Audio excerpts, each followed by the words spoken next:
Hey, what's going on everybody, and welcome back to another Ready or Not video. The developers for Ready or Not just recently released a developer log video going through the new SWAT AI features. We talked about the new SWAT AI in previous videos, but now we finally get to see a much more in-depth look as to how the SWAT AI will perform on full release. If you want to check out this developer log video for yourself, I'll post the link down below in the description. And in case you're not up to date on the upcoming Ready or Not full release, Ready or Not 1.0 will be releasing on December 13th, which is in just a few days from now. Now, to get into the details as to what's all included in the new SWAT AI system. Starting off with movement and positioning. In the video, they are showing off the overhauled movement and the ability to choose how your SWAT team maneuvers. This is demonstrating the several different formations you can order your team to move in. The SWAT team will recognize any threats in any of these formations, and they will also automatically adjust themselves based on obstacles or obstructions. They are also showing off how your team members will now detect your movement and will avoid being in your way, as well as move out of the way of your muzzle when you are aiming down your sights. One impressive feature that they are showing off here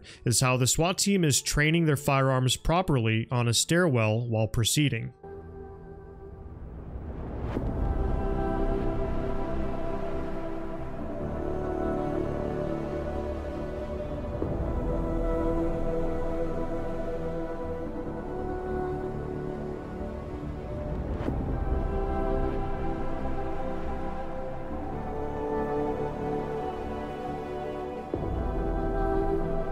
Honestly, the level of attention to detail here is just incredible. Next, we're looking at a demonstration of how the team will no longer purposefully step over incapacitated individuals. They also took great care in ensuring your SWAT officers are not exposing themselves unnecessarily to open thresholds, avoiding the fatal funnels. One particular feature they show off here is the ability to now manually control your SWAT officers per member in many different ways. This includes their position, where they're holding security, and whether or not they will search a room by themselves. Next, we're going to see how the SWAT AI demonstrates stacking up on a threshold. Stack up points have been added to all maps to allow proper realistic stacking on thresholds. The SWAT team will be limited to what type of stack they will use depending on the layout of the room. Just like in the real world, sometimes an unsafe stack is necessary in tight hallways or in enclosed spaces. Depending on the threshold, you can choose how you want your team to stack, whether this is on the right side or the left side of the door with a single stack, or if the threshold allows, a double stack. You'll notice that when stacked, the team members near the rear will always be holding security. All of these features are set up so that you don't have to micromanage every team member, but the option to do so is always there. You also have the option to insert yourself into the stack, and the team will account for your positioning. It's important to note that on every map and on every door, the development team has been particularly cautious in ensuring these new stacking features work without error.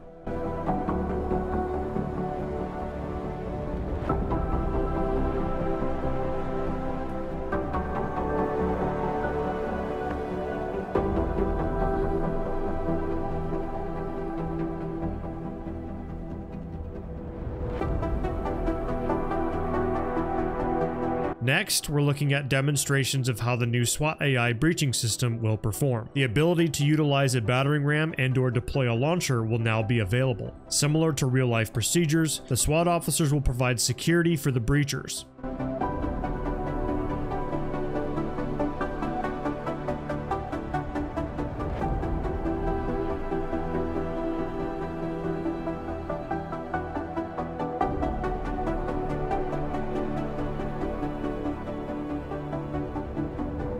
There's also the new lead command feature. Depending on your preference, you may take action and be the point man into the room, or initiate entry with a door breach by using a battering ram or other breaching device, or by throwing a grenade or using a launcher. The SWAT team will react and move in to clear the room or to assist you depending on these choices.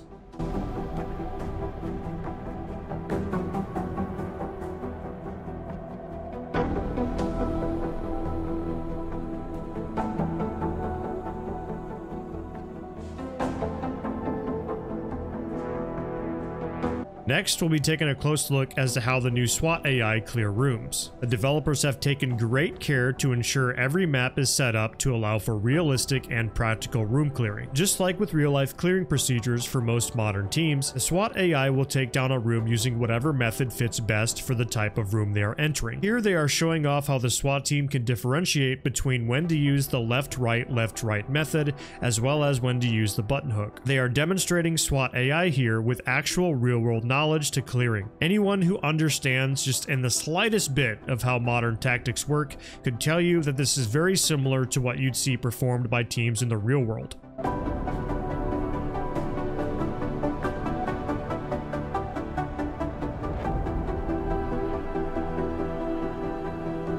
A feature that was recently introduced was muzzle discipline. You'll notice the 1 and 2 man stacked up on the door, releasing their angles, allowing for the primary entryman to move in without the other officer flagging him. They mentioned that only some officers with certain traits will now have the ability to clear underneath beds and in other hiding spots. There are a lot of very good demonstrations here for clearing with the new SWAT AI system. You'll notice the SWAT officers properly pieing out thresholds as well. Now, I do have kind of a major complaint with this procedure right here that they're showing off. It doesn't really look like there's an officer covering long while the officer pies out the corner here in this clip. I would be personally worried that they would be exposed here, and I'm also going to critique something else a bit and say that it makes no sense to swing a door open and then pie off if your goal is to do a double stack. The way teams usually do it is if the door is open, you pie out with an officer holding your long angle and essentially going back to the other side of the threshold. If the door is closed, you wouldn't open the door and pie out the same way. You just cross the door completely and get into a double stack before swinging the door open. And I'm sure with all the options available here, you can choose to do that. I'm just confused as to why they decided to demonstrate it in this way. They also mentioned how threshold scanning is avoided completely if a throwable is used, which if your default is a dynamic entry, I understand this. However, more methodical and deliberate teams will still choose to center check the room after a flashbang before pushing in. Hopefully, there will be an option to emphasize on these types of more hybrid tactics, allowing us to have even more control of our team. Moving on, they show off some more clips of the AI waiting to take down a room until a suspect in the immediate threshold surrenders, which is awesome. Along with that, I also like how they don't proceed to finish clearing the room if they run into a suspect or a civilian until they get that suspect or civilian under control. I also really like how the SWAT AI will clear smaller rooms and dead space automatically, but they don't proceed too far if the room is too large.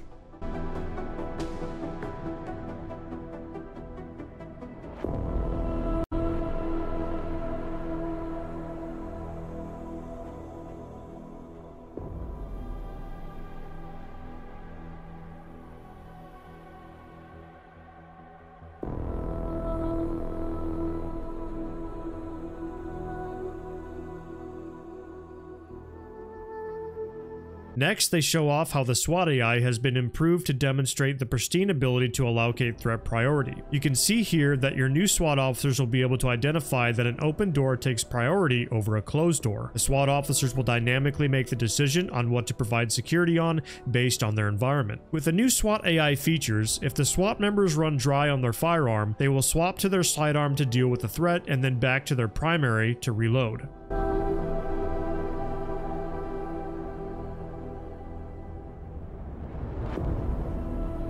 They also demonstrate that the SWAT AI will now properly use less than lethal devices.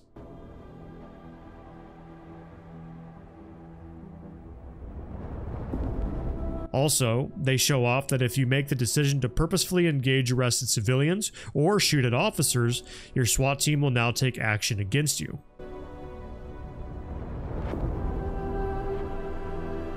Along with all that, they are implementing commands in co-op, now having the ability to utilize certain commands to communicate with your co-op teammates. A new feature they're showing off here on screen is a SWAT AI proactively securing surrendered suspects or civilians, as well as bagging evidence without you giving orders to do so, freeing up a lot of the micromanaging that was previously slowing down the player. Next, they are showing off a feature I was actually really surprised that they decided to add to the game. If you go down in a mission, you can actually watch your SWAT AI clear the rest of the mission on their own through their headcams. However, they state that even if the SWAT AI complete all the objectives in that mission, this won't won't count as a level complete. So regardless, unfortunately, you'll still have to restart and do the mission all over again, but still, it's a cool feature to have. Next, they talk about how 1.0 will feature 18,000 lines of SWAT officer dialogue, and they also said that they will have soft-spoken versions of this dialogue, as well as loud and more aggressive versions of this dialogue, even some of them being unique to certain missions during the campaign.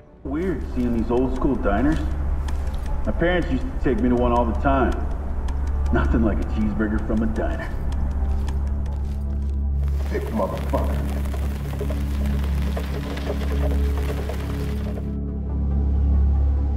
Is this supposed to be me? One of the last features they show off here are the new trailers we were just talking about in my previous video. They demonstrate officers coming in once a mission is cleared and taking the suspects and the civilians to the Bearcat vehicle.